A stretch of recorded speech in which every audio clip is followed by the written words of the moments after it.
Bioscope की बातें।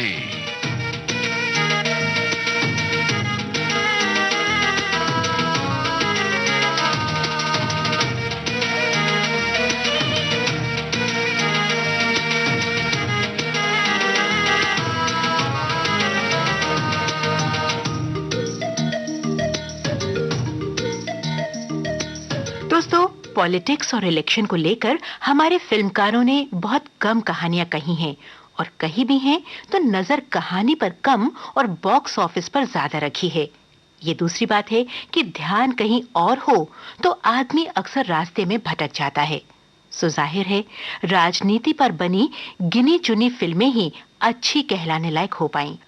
ऐसी ही अच्छी फिल्मों की कतार में अव्वल नंबर के आसपास ही खड़ी है बिमल रॉय की फिल्म परख। चुनावी जोड़-तोड़ पर बनी सुरीले व्यंग्य वाली ये फिल्म आई तो बेशक 1960 में थी, लेकिन इसकी कहानी की पैनी चुभन आज भी उसी तरह बरकरार है और इस नाते इसे पुरानी कहने को जी नहीं करता। आज हम इसी पुरानी लेकिन नई जैसी फिल्म परख की बातें सुनेंगे लोकेंद्र शर्मा की ज़बानी। जानकारियां बटोरने और आलेख तैयार करने वाले हैं अशोक अय्यर। प्रोग्राम को आप तक पहुंचाने में सहायक हैं PKA नायर। तो आइए अब सुनते हैं बाइस्कोप की बातें प्रोग्राम के प्रोड्यूसर लोकेंद्र शर्मा से फिल्म परख की बातें।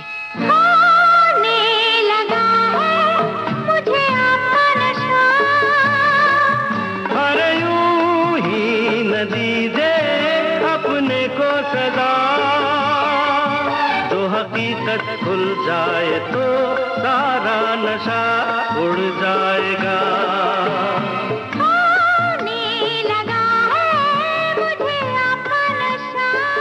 इस गीत को सुनकर चौंकिए नहीं दोस्तों, क्योंकि इसकी हकीकत वाकई नशा उड़ाने वाली एक सच्चाई है। इस गीत के गीतकार और संगीतकार थे रविंद्र जैन और फिल्म का नाम था परख। जी हां, परख। और ये परख आम दर्शकों तक नहीं पहुंच पाई थी। एक तो इसलिए क्योंकि सन 1980 में बनी इस परख के निर्देशक विजय कपूर का देहांत हो गया, और दूसरे कुछ और तकनीकी कारण ऐसे रहे जिनकी वजह से इस परख को रिलीज हासिल नहीं हो पाया। कई फिल्में पूरी तो हो जाती हैं, रिलीज नहीं हो पाती। हां, केवल एक फिल्म ऐसी है जो पूरी नहीं हुई, इसके बावजूद अपने अधूरेपन के साथ ही रिलीज कर दी गई थी। शायद आपको याद हो, इस अधूरी फिल्म का नाम था लव एंड गॉड। इसके निर्माता और निर्देशक थे मुगल आजम से अमरत्व पाने वाले के आसिफ।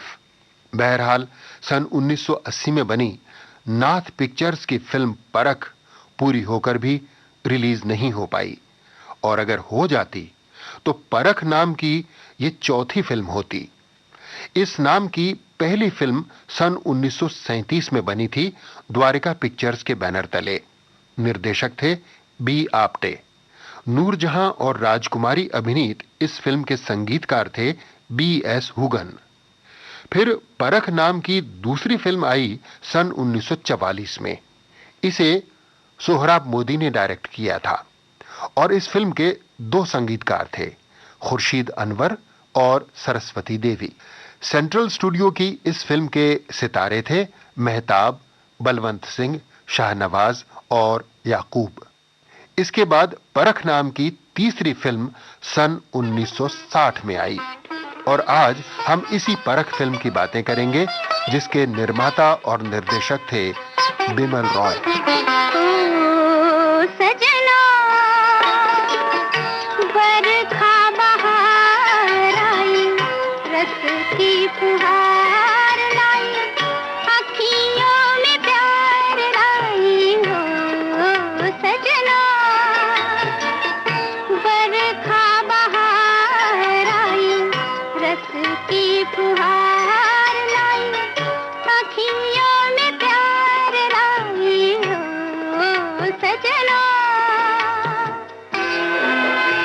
बिमल रॉय की फिल्म परख के संगीतकार थे सलिल चौधरी। लेकिन सलिल चौधरी केवल संगीतकार ही नहीं थे, सलिल चौधरी बहुत अच्छे कहानीकार भी थे। बिमल रॉय उनकी ही कहानी रिक्शे वाला पर एक बेहद सशक्त फिल्म बना भी चुके थे, 2 बीघा जमीन, और बिमल रॉय ने उन्हीं की कहानी को एक बार फिर चुना फिल्म परख के लिए। वैसे सलील चौधरी ने कलम के साथ साथ निर्देशन पर भी हाथ आजमाया था।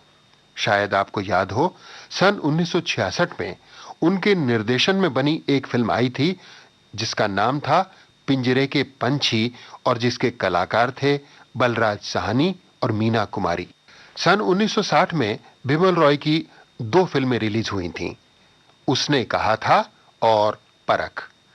उसने कहा था चंद्रधर शर्मा गुलेरी की इसी नाम की एक कहानी पर बनी थी।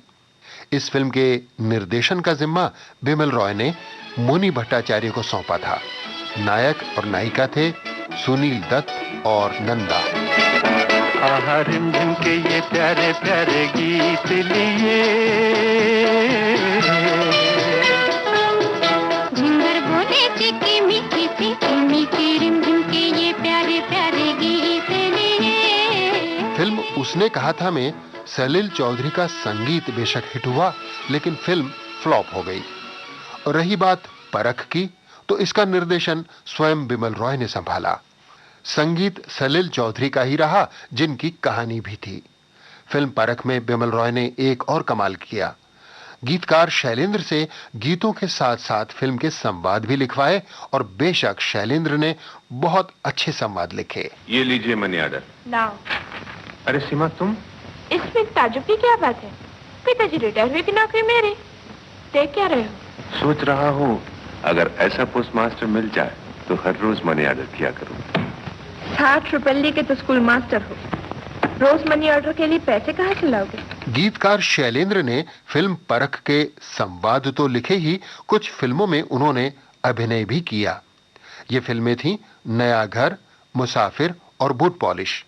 जिन लोगों ने फिल्म बूट पॉलिश देखी है, शायद उन्हें याद हो कि ये गाना शैलेंद्र पर ही फिल्माया गया था। चली कौन से देश गुजरिया तू सज धज के, चली कौन से देश गुजरिया तू सज धज के।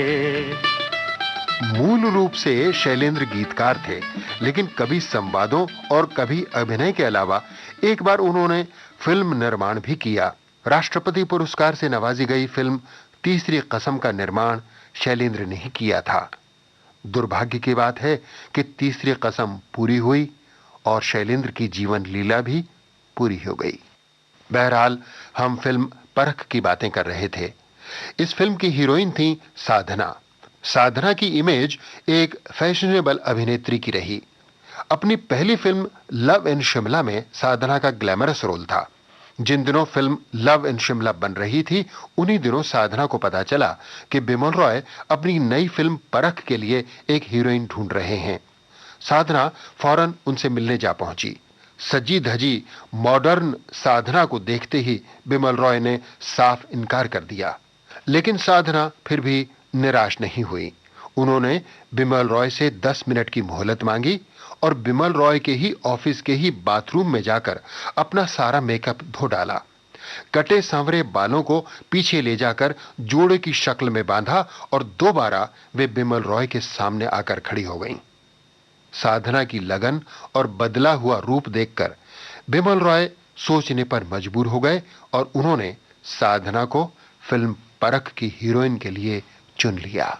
चलो अच्छा ही हुआ, पैसे भेजने की जरूरत पड़ी तो दिखाई तो दिए। क्यों, जो देखना चाहता है वो तो देख ही लेता है। सुना है कि वो लोग कल तुम्हें देखने आए थे। आए तो थे। खूब श्रृंगार किया होगा तुमने। क्यों नहीं करूंगी, क्या मुझे शौक नहीं है? जरूर है। ये भी सुना है कि वर एक आंख से काना है। और ये नहीं सुना कि वर के बाप के दोनों कान भी कटे हुए हैं। वर की आंख बनवाने के लिए अपने खर्चे से उसे विलायत भेजेंगे, तब होगी शादी। ठीक ही तो है, एक आंख से इतना रूप देखकर भला किसी का जी भर सकता है।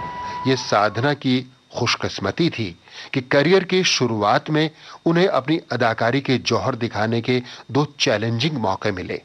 पहली फिल्म में वे चुलबुली मॉडर्न लड़की के रोल में चमकी और दूसरी फिल्म में उन्हें सीधी सादी गांव की लड़की का रूप मिला। मिला है किसी का झुमका,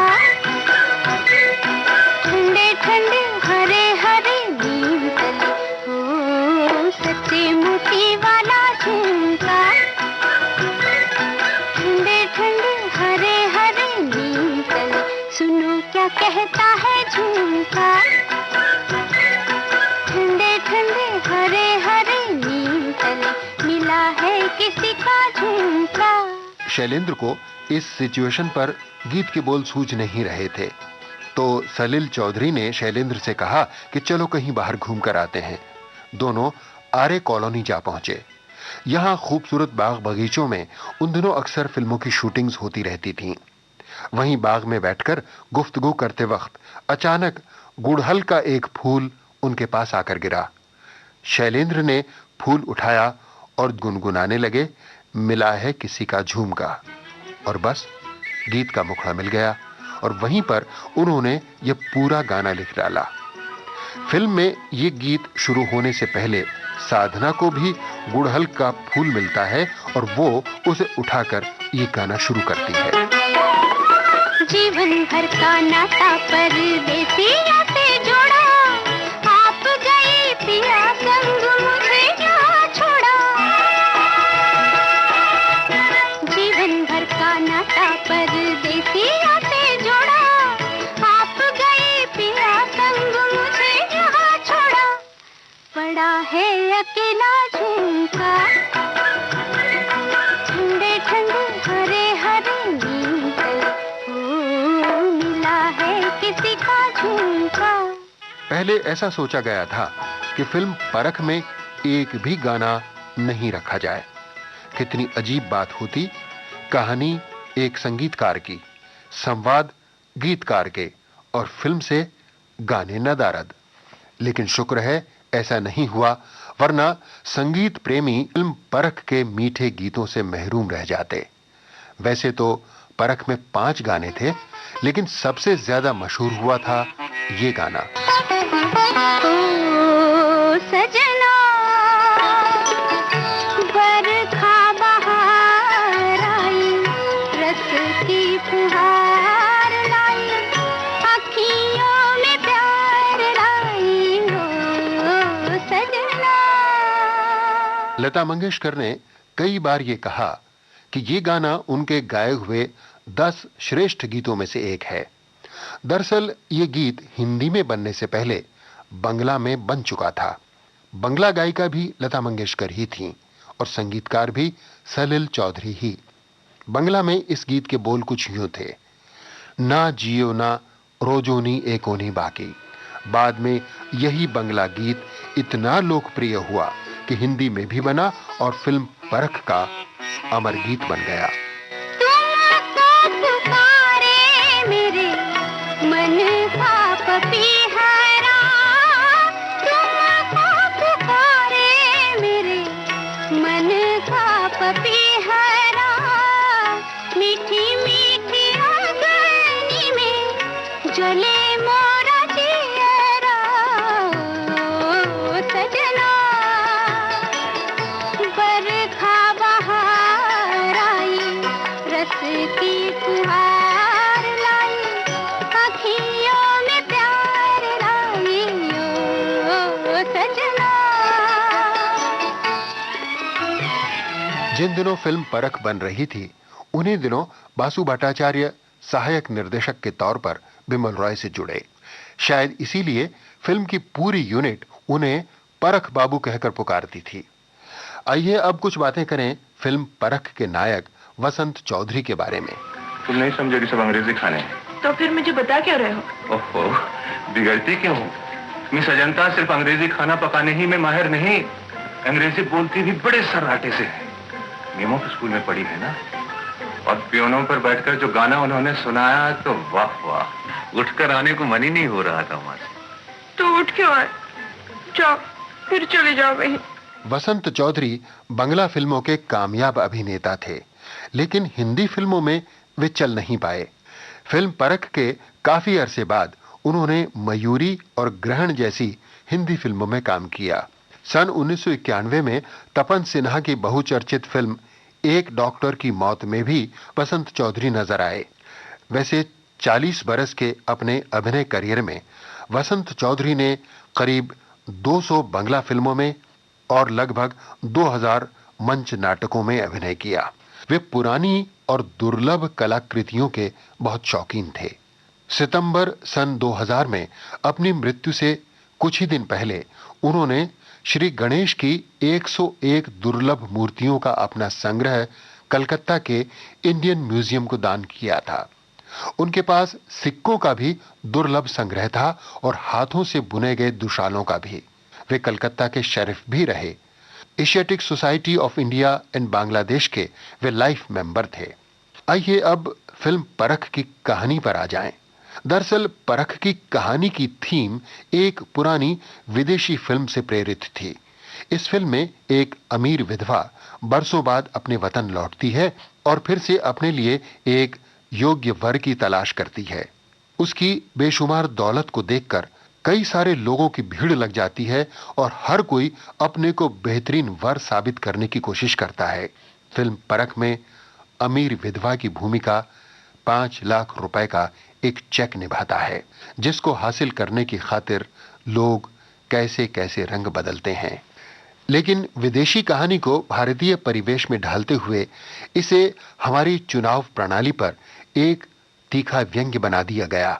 जनतंत्र का मंत्र है चुनाव यानी इलेक्शन, और इलेक्शन का प्राण है वोट। वोट के हथौड़े से ठोक बजाकर जनता अपने लिए अच्छे और सच्चे लीडर का चुनाव करती है। यही जनतंत्र का सुरीला रूप है। लेकिन गद्दी हथियाने की बेसुरी हसरतें इलेक्शन को तिकड़मी अखाड़ा भी बना सकती हैं। ये बात समझदारों को समझाने की आवश्यकता नहीं। फिल्म परख में बिमल रॉय ने दर्शकों की इसी समझ को परखने का काम किया। कहानी राधानगर नाम के एक छोटे से गांव की है। राधानगर में एक छोटा सा पोस्ट ऑफिस था। इसमें सिर्फ 2 कर्मचारी थे। एक तो पोस्टमास्टर निवारण बाबू यानी नजीर हुसैन और दूसरा पोस्टमैन आराधन यानी मोतीलाल। दादा, रोज इतनी चिट्ठियां आती हैं, मगर आपकी कभी नहीं आती। 1.5 महीने से मैं काम कर रहा हूं, मगर ऐसा कभी नहीं देखा कि आपकी कोई चिट्ठी आई। क्या बात? अब हमारा है ही कंजूस में चिट्ठी लिखे। 1.5 महीने तो क्या 20 बरस हो गए पोस्ट मास्टरी करते, लेकिन कहीं से भी कुछ चिट्ठी नहीं। क्यों? भाभी को मैं क्या नहीं भेजा? भेजा था रे, लेकिन वो तो चिट्ठी नहीं लिखती। हाँ, एक बार चिट्ठी लिखी थी, लेकिन पता कुछ ऐसा लिखा कि चिट्ठी लापता हो गई। हाय हाय, तो वो भी चिट्ठी नहीं मिली। पोस्टमास्टर निवारण बाबू के घर उनकी बीमार पत्नी यानी लीला चिटनीस और जवान बेटी सीमा यानी साधना भी थी। बड़ी बेटी की शादी हो चुकी थी और उस शादी के कर्ज से ये घर आज भी उबर नहीं पाया था। पोस्टमैन आराधन का पैर खराब था और वो लंगड़ा कर चलता था, लेकिन दिमाग भी सही था और सोच भी। बिटिया, तो हमारी कड़क चाय करवा। शक्कर नहीं है चाचा। शक्कर नहीं है तो मुझसे क्यों नहीं कहा? मैं ले आता, अभी लाता हूँ। नहीं चाचा, रोज रोज तुम शक्कर क्यों लाओगे? देखो बिटिया, और जो तुम चाहो करो, मगर भगवान की हंसी न उड़ाया करो। मैं कौन हूँ लाने वाला? मैं तो खाने वाला हूँ। लाने और जुटाने वाला तो वो है ऊपर वाला, नीली छतरी वाला। गांव में एक स्कूल भी था और स्कूल का एक मास्टर भी। मास्टर जी थे नौजवान रजत यानी वसंत चौधरी, जो सही मायनों में निस्वार्थ भाव से गांव की सेवा करता रहता था। रजत और सीमा एक दूसरे को चाहते भी थे। बस बस रहने दो। इतने दिनों से मुंह छुपाए फिरते रहे और अब बातें करते हो बड़ी बड़ी। सच बताता हूँ सीमा, मुझे कोई फुर्सत नहीं मिलती। मैंने बहुत कोशिश करके देखा कि गांव के बड़े लोग कुछ नहीं करेंगे, इसलिए मैंने बच्चों का एक दल बना लिया। गांव के रास्तों और जंगलों को साफ करके यहाँ से मलेरिया को भगा रहा हूँ। गाँव मलेरिया? लेकिन हम तो इन सब में नहीं हैं। हम अपना उद्धार नहीं हुआ और हम देश उद्धार करने चले। तुम क्या देश के बाहर हो सीमा? राधानगर गांव में एक पंडित भी थे, पंडित तर्क अलंकार यानी कन्हैयालाल। मंदिर के सर्वे सर्वा, स्वभाव से नख चढ़े, दम्भी, चापलूस और लगाई बुझाई में सबसे अव्वल। क्या कहा? मूर्ख कहीं का, हमारी तरफ गाय बैल ज्यादा रहते हैं। मैं दिखा दूंगा तुझे, नरक का कीड़ा। अरे अलंकार जी, आप इतना नाराज क्यों हो रहे हैं? देखो पोस्ट मास्टर, अपने इस नए डाकिये को समझा दो, जो कुछ मुंह में आता है बक देता है। ये जानता नहीं कि हम कौन हैं। ऐसा पाठ पढ़ाऊंगा बच्चों के। पंडित जी आग बबूला होकर चल दिए तो पोस्ट मास्टर जी ने आराधन को ऊंच नीच समझाई। देख आराधन, तू अभी नया नया काम पर लगा है, इन बड़े लोगों के मुंह मत लगा कर, हमें इनकी इज्जत करनी चाहिए, समझा? क्यों? हम इनका कुछ दिया खाते नहीं। उस दिन मैं डाक लेके इनके घर के अंदर तरह घुस गया, सारे घर को गोबर से लीप दिया। मगर दूसरे दिन जब मैं मनी ऑर्डर लेके पहुंचा और उनसे पूछा कि पंडित जी आप मेरा छुआ हुआ रुपया लेंगे या मैं वापस ले जाऊं, तो हंस के दांत दिखा दी। कहने अर्थ नियम नास्ती, यानी रुपए पैसे के मामले में छूछात कोई चीज नहीं। पंडित तर्क अलंकार के अलावा गांव में हरिहर भंज यानी अशित सेन का भी दबदबा था। अधेड़ उम्र का ये विधुर भंज सीमा पर फिदा था और आते जाते उसे ताकने का मौका कभी नहीं छोड़ता। पंडित तर्क अलंकार और हरिहर भंज में गाड़ी छनती थी। और तो और साफ सफाई का कोई सामूहिक आयोजन होता तो जैसे वे देख ही नहीं पाते। अब अपनी आंखों से देख लीजिए। किसके हुक्म से ये तालाब पाट रहे हो? इस छोटे से गड्ढे को आप तालाब कह रहे हैं? खबरदार, मैं सबको पुलिस में दे दूंगा। जानते हैं तर्क अलंकार जी, 1 महीना पहले मैंने इस तालाब में 100 रुपए की मछलियां छोड़ी थी। मछली तो यहाँ एक भी नहीं है। हाँ, मच्छरों के अंडे हैं लाखों, और अगर वो आप ना फेंके हो तो बात दूसरी है। चुप रहो बदमाश, छोटा मुंह बड़ी बात। जाओ भागो यहाँ से, चलो भंज साहब, अब देश स्वाधीन हो चुका है, क्या गांव के स्वास्थ्य बिगाड़ने के अपराध में पुलिस आप ही को न पकड़ ले? जा देखता हूँ पुलिस किसे पकड़ती है। मैं अभी दरोगा जी के पास जाता हूँ। चलिए। बिल्कुल ठीक, सथे साक्षम समाचार। जाओ, अपना काम करो, जाओ। भंज ने एक दिन पंडित जी को पोस्ट मास्टर बाबू के पास भेजा। कोशिश ये थी कि जैसे भी हो सीमा का रिश्ता भंज के साथ करने पर उन्हें राजी कर लिया जाए। अच्छा, ये भंजू बाबू के लिए तुम्हारी क्या राय? ये अच्छे हैं। नहीं, दुनिया में सभी अच्छे हैं, पर कोई मामा के रूप में अच्छा है, कोई ससुर के रूप में। मैंने इसके बारे में कुछ नहीं सोचा। सोचो निवारण, सोचो। 1 लाख से ऊपर का आसामी है सारी जायदाद मिला के। घरवाली मरी चुकी है और बाल बच्चा घर में कोई है नहीं संभालने वाला। मैं पूछता हूँ दामाद के रूप में भंजू बाबू कैसे रहे? पंडित जी किसके भले के लिए उतावले थे सो पोस्ट मास्टर बाबू जानते थे। उधर रजत के प्यार में डूबी हुई सीमा का ये हाल था मानो सारी दुनिया उसके कदमों में हो। हर पल खुशी के तराने उसके लबों पर गूंजते रहते थे। मिला है किसी का झुमका,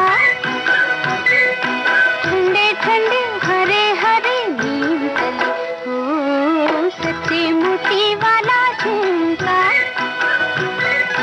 ठंडे ठंडे हरे हरे नीम तले, सुनो क्या कहता है झुमका,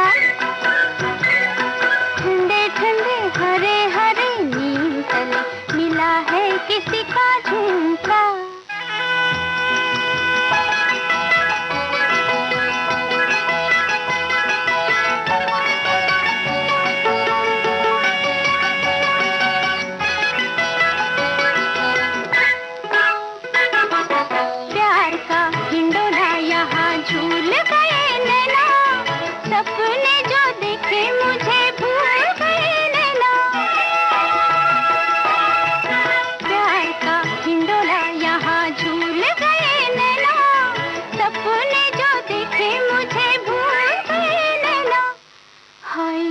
बेचारा झुमका,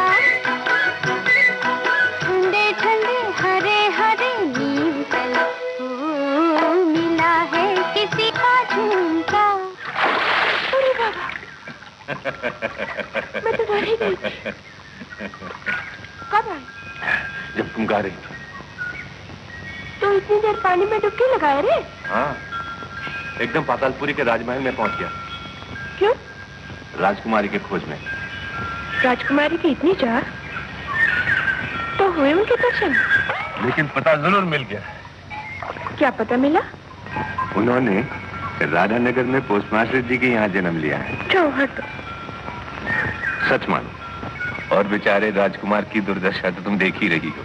हाँ, बेचारे का उड़न खटोला बन गया साइकिल और सिपाही हो गए स्कूल के चेले चाटे। बिल्कुल ठीक। एक दिन पोस्टमास्टर निवारण बाबू के नाम एक चिट्ठी आई। पोस्टमास्टर राधानगर। राधानगर के पोस्टमास्टर तो आती हैं। आखिर आपके नाम भी चिट्ठी आई गई दादा। देखो ना, देखो किसकी चिट्ठी है। अरे देखना क्या, मैं जानता हूँ कैसी चिट्ठी है। भुजबल के कुछ रुपए बाकी थे, उसने नालिश करने की धमकी दी थी।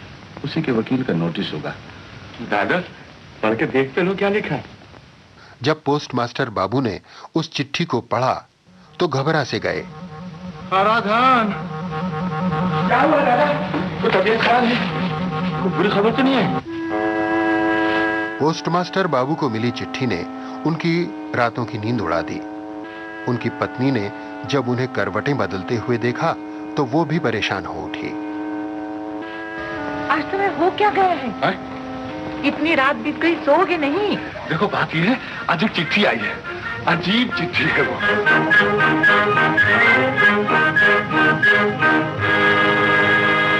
वो रात पोस्टमास्टर बाबू ने आंखों ही आंखों में काटी और अगले दिन वे सीधे गांव के जमींदार तांडव तरफदार यानी जयंत की कोठी पर जा पहुंचे। कहो, कुछ काम है? जी, आपसे सलाह लेने आया हूं। एक चिट्ठी आई है। तुम्हारे नाम पे? तो हमसे क्या वास्ता? जी, चिट्ठी कुछ ऐसी है कि गांव के 5 जन इकट्ठे हों तो सबके सामने कहूं। अगर आपको कष्ट न हो तो शाम को थोड़ी देर के लिए पोस्ट ऑफिस में आ जाइएगा। गरज तुम्हारी है हुजूर की? जी, गरज तो मेरी है। तो फिर सरकार वहां क्यों जाए? जिसकी गरज पड़ेगी आएगा यहाँ। ये भी ठीक है। तो ऐसा करता हूँ सरकार, गांव के 5 जन को यहीं बुला लेता हूँ। अब पोस्टमास्टर बाबू का काम था 5 आदमियों की तलाश।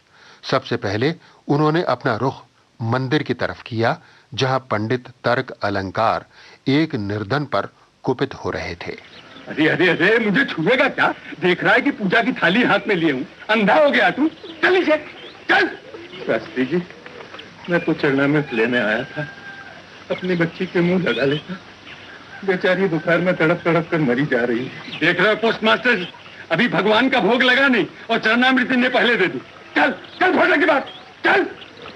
पंडित जी, आज शाम को जमींदार साहब से मैंने पंचायत बुलाई है, कृपा करके आप पधारिएगा। पंचायत तो मैं खुद बुलाने वाला था। उस स्कूल मास्टर तुम्हारी नहीं पंडित जी, उस सिलसिले में नहीं। एक चिट्ठी आई है। किसकी चिट्ठी? वही बताने के लिए तो मैंने पंचायत बुलाई है। आप जरूर आइएगा। अच्छी बात है, तुम कहते हो तो जरूर आऊंगा।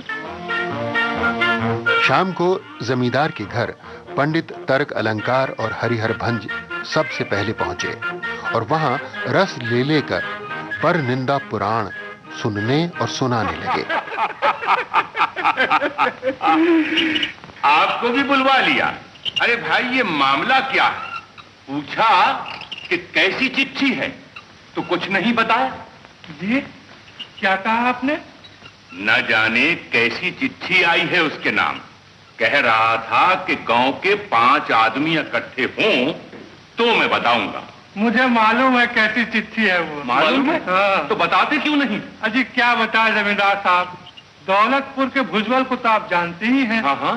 वो उस मास्टर की बड़ी लड़की के ब्याह के लिए उससे 2000 का कर्ज लिया था। उसी का नोटिस वकील ने भेजा है। अब हम सबको बुलवा कर कुछ समझौता करवाना चाहता है। लेन देन में समझौता? ये तो नई बात सुन रहा हूं मैं। भुजबल ने जो कुछ किया है ठीक ही किया है, क्यों तांडव? मगर हमने सुना था कि आपने कुछ समझौता किया था उनसे। उनको कहलवाया था आपने कि अगर वो अपनी बेटी का रिश्ता आपसे कर दें तो आप उनका तमाम कर्ज चुका देंगे। जी हमने नहीं, उसी ने कहलाया था कि लड़की सियानी हो गई है, वर नहीं मिलता। अब कहता है कि लड़की की नजरों में मैं बुढ़ा हो गया हूँ। जी तो आपके खेलने खाने के दिन है। जिस घर में कहिए संबंध करा दूं, और वो लड़की? नारायण नारायण, वो लड़का है ना स्कूल मास्टर रजत, उस दिन तालाब के किनारे जो मैंने देखा। अरे रजत, हाँ आओ भाई, जान पड़ता है कि निवारण ने किसी को छोड़ा ही नहीं है।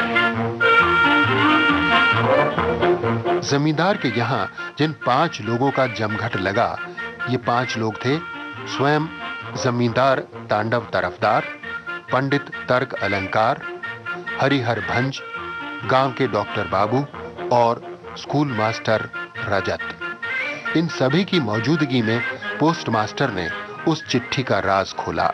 ये चिट्ठी किसी सर जगदीश चंद्र राय ने भेजी है, जिनके पूर्वज इसी गांव के थे। जगदीश राय? समझ गया मैं, तालाब के उस पार वाले रायवंश की कोई होंगे। सुनने तो दीजिए शास्त्री जी। पढ़ो निवारण। रजत जी, रात में मुझे कम दिखाई देता है, जरा तुम पढ़कर सुनाओ ना। और फिर रजत ने उस चिट्ठी को पढ़कर सुनाया, या यूं कहें उस राज को खोला जो चिट्ठी में बंद था। माननीय महोदय, राधानगर गांव मेरा जन्म स्थान है और मेरे पूर्वज भी वहीं के थे। आज से 30 साल पहले जब जमींदार के जुल्मों से तंग आकर मेरे पिता माता ने गांव छोड़ दिया था, तब मैं बहुत छोटा था। शहर आकर परमेश्वर की कृपा से उन्होंने व्यापार शुरू किया, जिसमें दिन दूनी रात चौगुनी तरक्की हुई। अंतिम वर्षों में मेरे पिताजी की इच्छा थी कि गांव की उन्नति के लिए कुछ दान किया जाए, पर अचानक हृदरोग से उनका देहांत हो गया और उनकी वो इच्छा उनके जीवन काल में पूरी न हो सकी। जो वो नहीं कर सके, वही मैं अपनी प्यारी माँ के आदेश से करना चाहता हूँ। गांव की उन्नति के लिए कुछ रुपए मैं चिट्ठी के साथ भेज रहा हूँ। गांव में मैं तो किसी को पहचानता नहीं, क्योंकि आप राधानगर के पोस्ट मास्टर हैं, इसीलिए आपका सहारा ले रहा हूँ। आपकी नजरों में जो गांव का सबसे ज्यादा ईमानदार और योग्य आदमी हो, उसे आप ये रकम गांव की भलाई के लिए सौंप दे। नतीजा जो भी हो, उसका जिम्मेदार मैं हूँ। खास कारणों से मैं खुद राधानगर ना आ सका, समय मिलने पर जरूर आऊंगा। आपका जगदीश चंद्र राय। और चिट्ठी के साथ एक चेक है, 5 लाख रुपए। जी 5 लाख। 5 लाख रुपए का जिक्र सुनते ही वहां मौजूद सभी की हालत क्या से क्या हो गई। पंखा जोर से खींचो। पानी, एक गिलास पानी। ओ, जगन्नाथ राय, अपने अविनाश राय का सुपुत्र। अरे तुमने नहीं पहचाना तांडव? वो अपना जग्गा, यह जग्गू। अरे वो मेरे सामने बचपन में नंगा फिरा करता था, मुझे चाचा चाचा कहता था। इस चिट्ठी के मुताबिक चुनाव में वही खड़े हो सकेंगे जिन्हें पोस्ट मास्टर साहब नामजद करें। ये उनका हक है। अरे भाई, इसका मतलब तो हम ही लोग हुए ना? क्यों निवारण जी, इस चुनाव में आप 5 जन खड़े हों, यही मेरी इच्छा है। ये तो अगले महीने की 1 तारीख को चुनाव रखिए, यानी आज से 25 दिन के बाद। तब तक ये चेक पोस्ट मास्टर साहब के पास रखा जाए। इसके अलावा बड़े बूढ़ों के बीच मेरा आना शोभा नहीं देगा। मैं अपना नाम चुनाव से वापस लेना चाहता हूँ।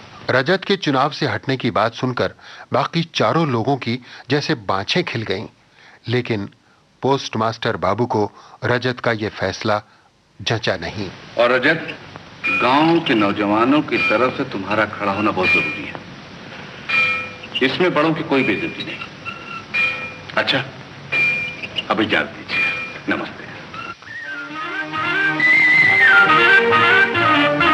पोस्ट मास्टर बाबू को चिट्ठी और चेक की बात का फैसला करने के बाद यूं लगा जैसे उनके सर से भारी बोझा उतर गया। बहुत खुश नजर आ रहे हो। तुम्हें कैसे पता चला? अचानक चाय पीने का शौक जो हुआ। बहुत खुश होते हो तो चाय पीते हो। हाँ, पिछली बार शायद उस वक्त चाय पी थी जब बड़ी लड़की का ब्याह पक्का हुआ था। नहीं, उसके बाद एक बार और पी थी जब 5 रुपए की तरक्की हुई थी। अरे हाँ, कल रात मैं तुमसे जिस चिट्ठी के बारे में कह रहा था, उस चिट्ठी के साथ मेरे नाम 5 लाख रुपए का चेक आया है।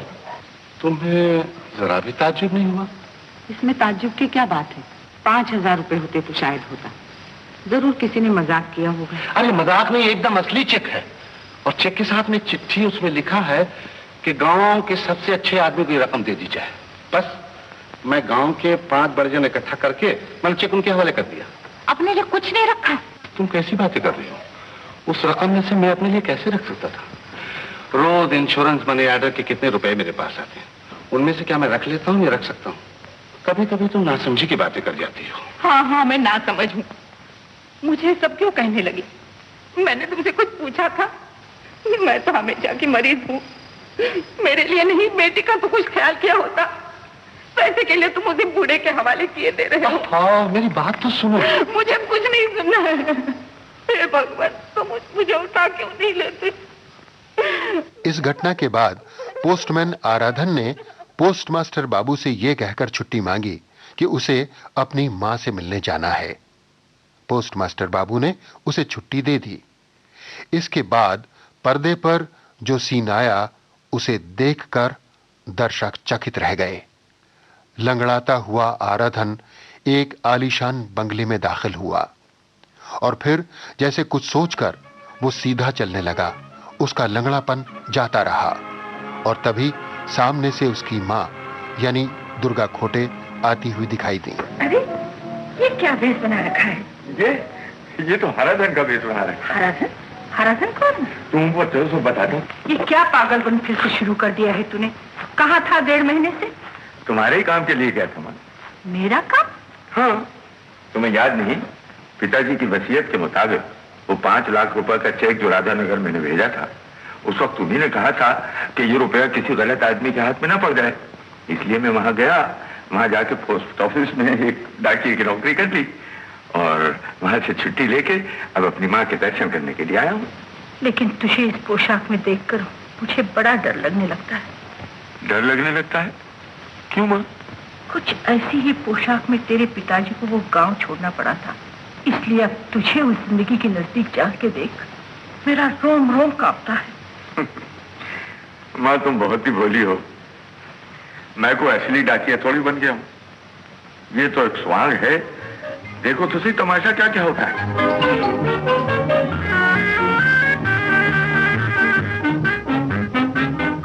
राधानगर गांव का पोस्टमैन आराधन और कोई नहीं, स्वयं जगदीश चंद्र रॉय थे।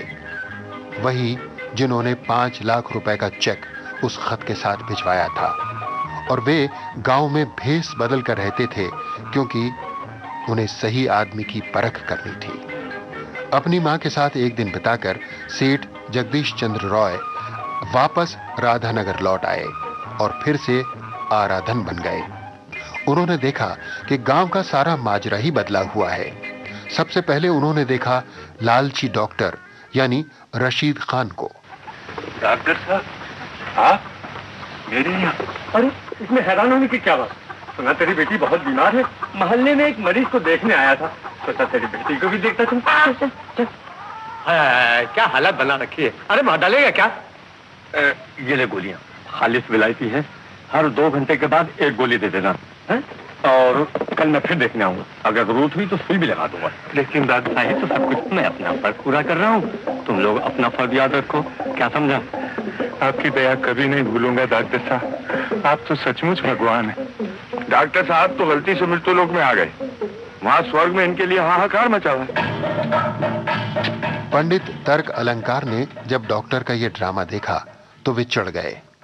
आखिर डॉक्टर चुनाव में उनका प्रतिद्वंद्वी जो था, और अकेला डॉक्टर ही क्यों, पंडित जी को तो अपने सारे प्रतिद्वंद्वी खटकने लगे थे। भगवान, सुना तुमने हराधन क्या कह दिया है? तुमसे तो कुछ भी छुपा नहीं है प्रभु। ये डॉक्टर पक्का बदमाश है और भंज 1 नंबर का 420। अब रहा जमींदार, ये बहुत ही भयंकर आदमी है प्रभु, बहुत ही भयंकर है। इन सबों से अकेला मैं कैसे टक्कर ले सकूंगा प्रभु? मुझे नाथ के तो तुम ही नाथ हो। भगवान, कुछ ऐसी माया फिरा दो कि सारे गांव के वोट मुझे ही मिले। अगर ये रकम मुझे मिल गई प्रभु तो तुम्हारा मंदिर सोने से मढ़वा दूंगा, सोने से प्रभु। जय दीप बंधु, जय दयालु, जय दया सिंधु। अगर डॉक्टर अपने मरीजों को और पंडित जी अपने भगवान जी को मक्खन लगा रहे थे तो जमींदार तांडव तरफदार भी कुछ कम नहीं थे। उन्होंने रजत के सामने एक पेशकश रखी। वो छोटी सी लाइब्रेरी है ना, उसे खूब बड़ी लाइब्रेरी बना दो। औरतों के लिए एक वर्क हाउस बनाओ और ये करो और वो करो, मेरा मतलब है कि सब कुछ करो। तुम्हें याद है कि गांधी जी ने क्या कहा था? उन्होंने कहा था कि तुम्हें तो मालूम है उन्होंने क्या कहा था। मैं कुछ जल्दी में हूं, बाद में किसी वक्त। बात कुछ नहीं रजत, कौन तुम्हारा या मेरा इंतजार थोड़ी करेगी। तुम सब मुझ पर छोड़ दो, मैं तुम्हें अपना राइट हैंड बना दूंगा। गांव सुधार के लिए तुम्हें जिस मदद की जरूरत होगी वो मैं तुम्हें दूं। तुम कुछ मत करो, सिर्फ चुनाव से अपना नाम वापस ले लो। ये तांडव की इज्जत का सवाल है। लेकिन अपने लिए थोड़ी पोस्ट मास्टर जी से एक बात पूछकर बताऊंगा।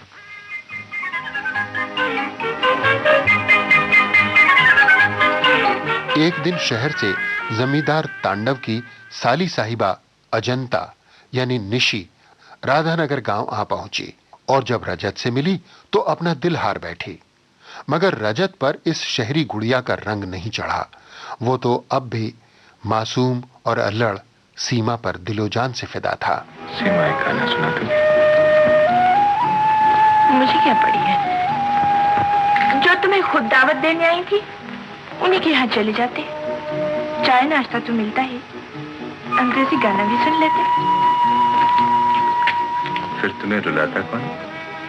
मुझे झूठ मूठ रुला के तुम्हें क्या मिला? कुछ नहीं मिला, यही कैसे कहूँ। तुम्हारे मन की था तो पाली मैंने।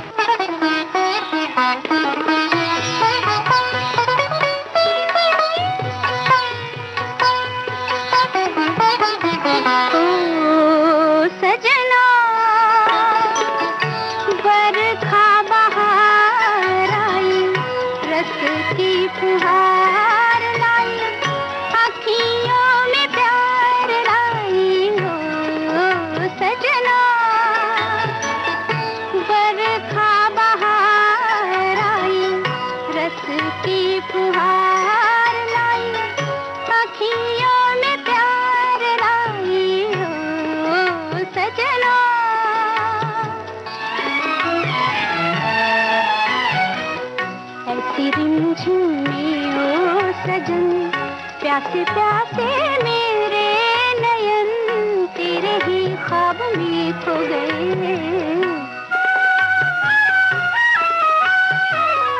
ऐसी रिमझिम में ओ सजन, प्यासे प्यासे मेरे नयन तेरे ही ख्वाब में खो गए।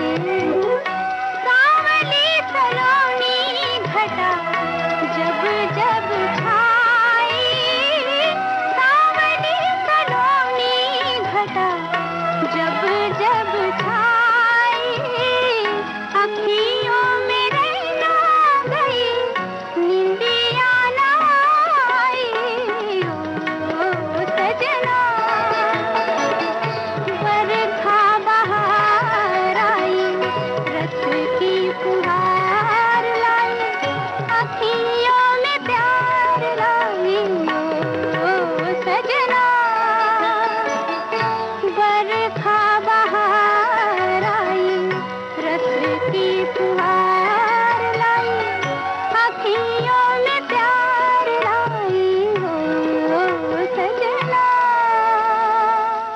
चुनाव में खड़े सभी चालबाजों ने नए नए हथकंडे आजमाने शुरू कर दिए और इन्हीं हथकंडों में एक था रजत और सीमा को सारे गांव में बदनाम करना।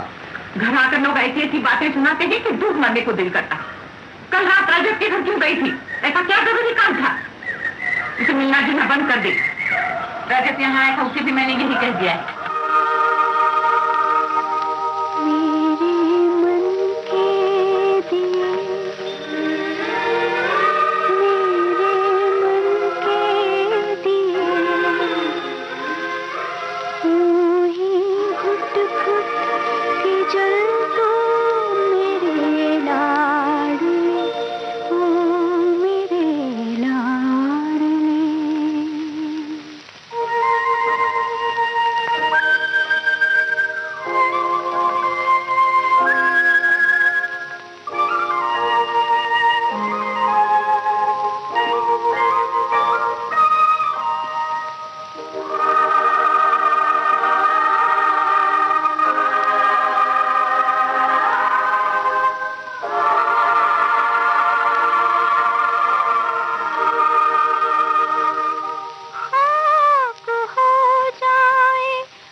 चुनाव जीतकर 5 लाख रुपए हथियाने के लिए जमींदार, डॉक्टर, पंडित जी और भंज सभी अपनी अपनी तरफ से गांव वासियों को लुभाने में लगे थे।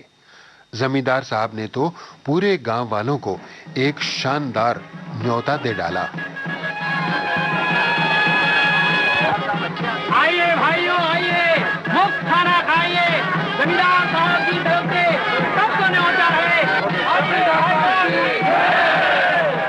शानदार दावत के बाद जमींदार ने गांव वालों के मनोरंजन के लिए अपनी साली साहिबा अजंता का एक नृत्य का कार्यक्रम भी रखा। चलिए भाइयों, अंदर चलकर बैठिए। राधा कृष्ण का जोरदार नाच अजंता कुमारी आप लोगों के सामने अभी अभी पेश करेंगी। चलिए अंदर चलिए। ऐसा शानदार नाच बिना टिकट, बिना दाम। ये बंसी नदिया के तीर मोहे देख के अकेली, मुझको सिखाने आई प्रीत पहेली। नदिया के तीर मोहे देख के अकेली, मुझको सिखाने आई प्रीत पहेली। जिया उलझाए मोहे ललचाए, कित जाऊं हाय बंसी क्यों गाए, मुझे क्यों सताए, ये क्या धुन सुनाए। दूर न जानता है मुझको बुलाए, हाय बंसी क्यों गाए।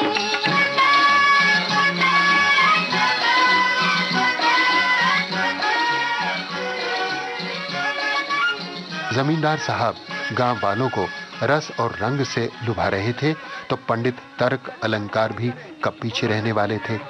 उन्होंने गांव वालों को पटाने के लिए एक नई चाल चली। तो लक्ष्मी भैया बोली, मैं आ रही हूं। आज रात्रि के समय पदम पोखर के पूर्व किनारे आम के वृक्ष के नीचे मैं दर्शन दूंगी। मैंने कहा, माता, मंदिर तो तुम्हारा टूट फूट चुका है, मैं तुम्हें बिठाऊंगा कहा। तुम भैया बोली, बेटा तुझे इसकी क्या चिंता है, मैं अपनी स्थापना स्वयं कर लूंगी। बोलो मां लक्ष्मी की, बोलो मां लक्ष्मी की। जैसा पंडित जी ने कहा था, उस जगह से सचमुच मां लक्ष्मी की मूर्ति प्रकट भी हुई। लेकिन जब बाद में भंज की नजर उस जगह पर पड़ी तो दरवाजा खोलिए तर्कलंकार जी, मैं हूँ भंज। जी बाबू, इस समय आपके लिए एक भेंट लाया हूँ। भेंट? ये देखिए चने। जी हाँ, चने, फूले हुए चने, काबुली चने। जहाँ से लक्ष्मी जी की मूर्ति निकली थी ना, वहाँ से अब चने निकल रहे हैं। लक्ष्मी जी का ये प्रसाद थोड़ा सा आप रखिए, बाकी सारे गांव में कल बटेगा। ये लक्ष्मी जी की मूर्ति, चने, भंजू बाबू कुछ समझ में नहीं आया। अभी समझ में आ जाएगा। गड्ढा खोदो, चने भर दो, उसमें डालो पानी, फिर लक्ष्मी जी की मूर्ति रखकर मिट्टी से ढक दो। जब पानी से भीगकर चने फूलेंगे, लक्ष्मी जी को मिट्टी से बाहर निकलकर सबको दर्शन देना ही पड़ेगा। कुछ ख्याल में आया आपके? पोस्टमास्टर बाबू ने अपनी बड़ी लड़की के ब्याह के वक्त पड़ोसी गांव के भुजबल से जो कर्जा लिया था, उसे वे चुका नहीं पाए थे। सो आखिर वही हुआ जिसका डर था। चलो अंदर, नोटिस लेकर सरकारी प्यादे आ गए हैं। क्यों? तुम्हारा सामान नीलाम कराने, और क्यों? मेरी स्त्री की तबीयत बहुत खराब है, अगर आप 2 दिन की मोहलत दें तो। सरकारी प्यादे आए हैं तो वो खाली हाथ थोड़े लौटेंगे। चलो अंदर, चलो। पोस्टमास्टर के घर का सामान निकाला जाने लगा। सदमे से पोस्टमास्टर बाबू की पत्नी बेहोश हो गईं। सीमा परेशान सी दर बदर दौड़ती फिरी। आखिर भंज ने मदद के लिए रुपयों की पेशकश की। पोस्टमास्टर बाबू भंज की चाल को समझ रहे थे। वो जानते थे कि इन रुपयों के बदले भंज सीमा को हथियाना चाहता है। उन्होंने मना कर दिया, लेकिन सीमा आगे बढ़ी और उसने भंज से रुपए ले लिए। पिता का हृदय लरज गया। मैं सड़कों पर मारा मारा फिरूंगा, मैं भीख मांगूंगा, मगर सीमा में तुझे नहीं दे सकता। बेटी, मैं तुझे नहीं दे सकता। नारायण नारायण, ये ऐसा ओछा विचार तुम्हारे मन में आया कैसे निवारण? हम लोगों के होते तुम अपनी लड़की को क्यों बेचोगे भला? तुम ये क्यों नहीं सोचते कि ये रुपए तुम कर्ज में ले रहे हो? भंजू बाबू, आप रुपए दे दीजिए भूतल को। ये लो भूतल, और अपने आदमियों के साथ इसी दम यहां से चलते नजर आओ। हाँ।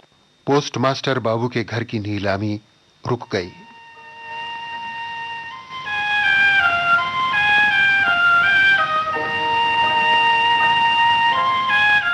और फिर चुनाव का दिन आ गया।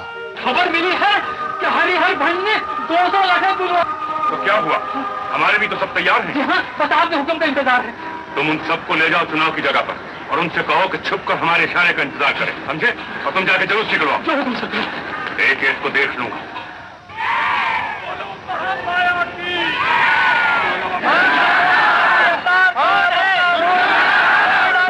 और फिर देखते ही देखते चुनाव का मैदान मारपीट के मैदान में बदल गया।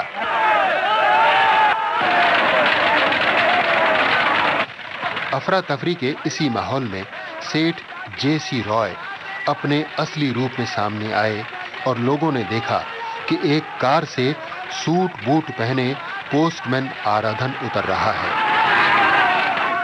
हाँ भाइयों, मैं ही सर जेसी रॉय हूँ।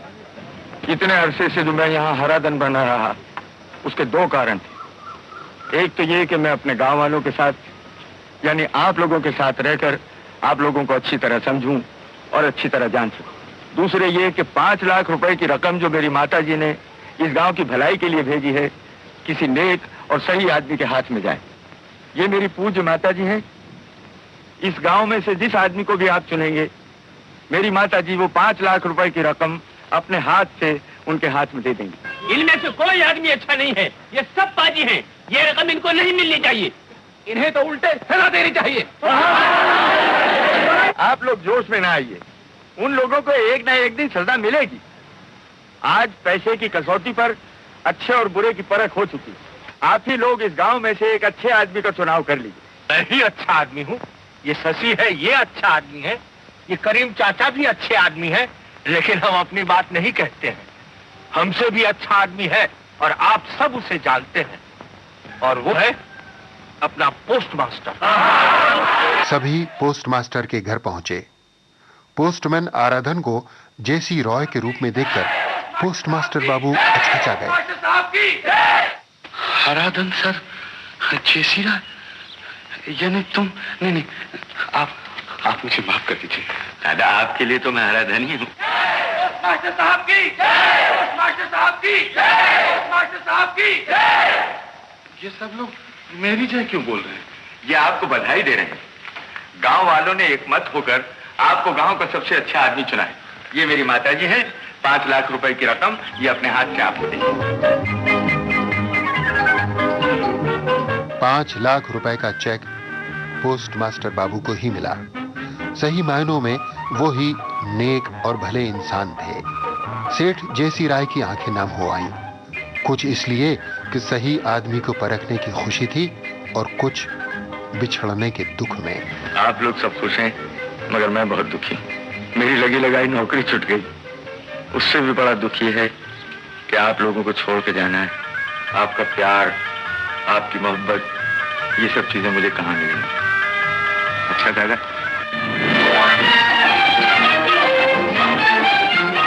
सेठ जगदीश चंद्र रॉय की कार चली गई।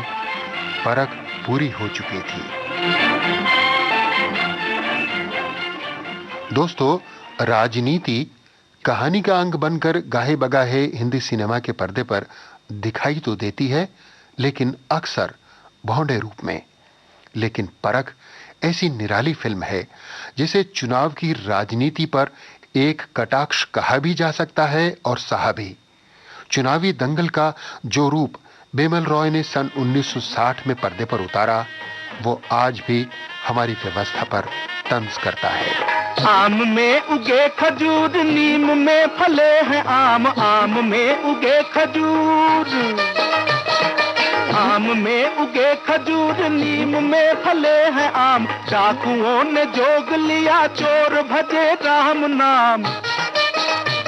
अरे मीठी बात कड़वी लगे गालियां भली, क्या हवा चली, क्या हवा चली रे बाबा रुत बदली। शोर है गली गली, 100 चूहे खाए के बिल्ली हज को चली, क्या हवा चली बाबा, ओ बाबा रुत बदली, ओ बाबा।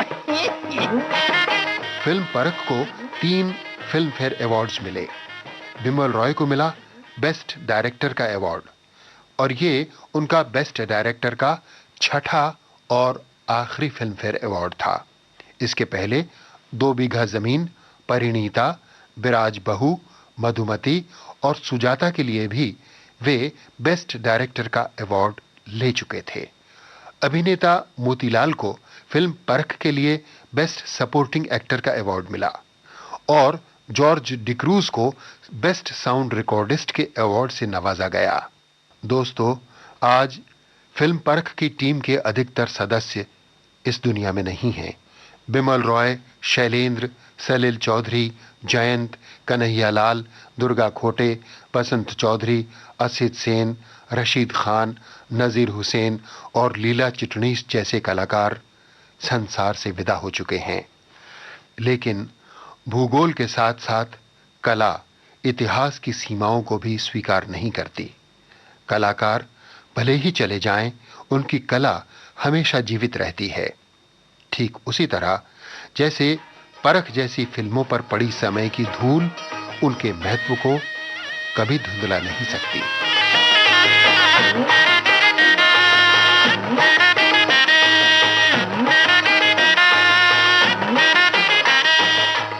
फिल्म परख की बातें पूरी हुई दोस्तों, और साथ ही पूरा हुआ प्रोग्राम बाइस्कोप की बातें। लेकिन ठहरिए, एक बात बाकी रह गई है, उसे भी सुन लीजिए। बात सिर्फ इतनी सी है कि फिल्म परख से जुड़ी जानकारियां और आलेख अशोक अय्यर का था, और प्रोग्राम को तैयार करने में सहायक थे PKA नायर। अय्यर साहब का आलेख और नायर साहब की सहायता पाकर बाइस्कोप की बातें प्रोग्राम को प्रोड्यूस किया, और आपको फिल्म परख की बातें भी सुनाई लोकेंद्र शर्मा ने। तो अब बातें भी सचमुच पूरी हो गईं, इसलिए सुनिए ये अंत की सूचना वाला संगीत। बाइस्कोप की बातें।